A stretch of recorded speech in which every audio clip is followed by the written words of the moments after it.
សួស្តីបងៗថ្ងៃនេះខ្ញុំចង់មកចែកម្លែកបងពីរបៀបធ្វើ blueberry smoothie ណាបងសម្រាប់របៀបធ្វើអត់ខុសគ្នានឹងបងផ្សេងៗដែលគាត់បានចែកម្លែកទេបងគឺយើងចាប់ផ្ដើមដាក់ទឹកកកទៅចូលនៅក្នុងម៉ាស៊ីនកាឡុកចឹងណាបងសម្រាប់ទឹកកកយើងប្រើមួយកែវហើយយើងថែមបន្តិចមកណាសម្រាប់កែវលេខ22ណារូបមន្តនេះបងហើយយើងដាក់ជាមួយទឹកដោះគោស្រស់125ទឹកស្ករខ្ញុំដាក់40ជាមួយនឹង blueberry នេះខ្ញុំប្រើប្រភេទសោះគឺ80 ml ណាបងហើយបងប្រើម៉ាក់ណាក៏បានដែរសម្រាប់ blueberry សំខាន់កុំយកពួកប្រភេទ syrup យើងយកប្រភេទពួកសោះមានសាច់ក្នុងនឹងអញ្ចឹងมันឆ្ងាញ់ណា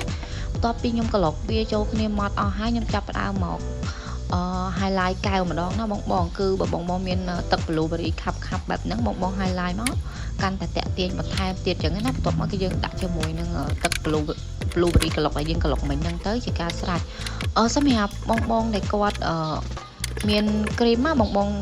មានគ្រីម topping ពីខាងលើអញ្ចឹងបងអាចដាក់គ្រីម topping បានអញ្ចឹងណាតែបងអត់មានទេហ្នឹងបង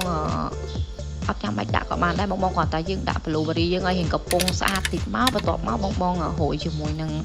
ទឹក blueberry sauce ហ្នឹងបន្ថែមពីលើបន្តិចទៀតមកដើម្បី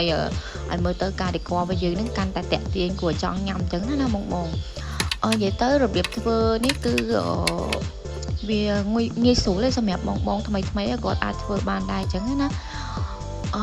បើបងចង់បានជាវីដេអូថ្មីហ្នឹងបងអាច comment នៅក្រោមវីដេអូនេះបាន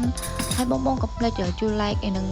ជួយ share ម្នាក់មួយនិង subscribe channel YouTube ខ្ញុំម្នាក់មួយផងណាបង